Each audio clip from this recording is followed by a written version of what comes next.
Hello guys, good morning sa inyo. Ito pala gumagawa ako ngayon ng ice or yellow. Kahit papaano, may pandagdag sa bayad ng bill ng kuryente at tubig. Sa sobrang hirap ba ng buhay ngayon, kailangan medyo madiskarte ka rin kahit papaano.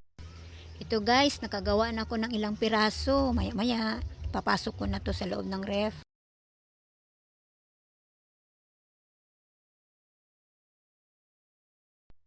Ayan guys, natapos ko na rin ang unang gawa ko. Halika kayo, papasok ko na to sa refrigerator.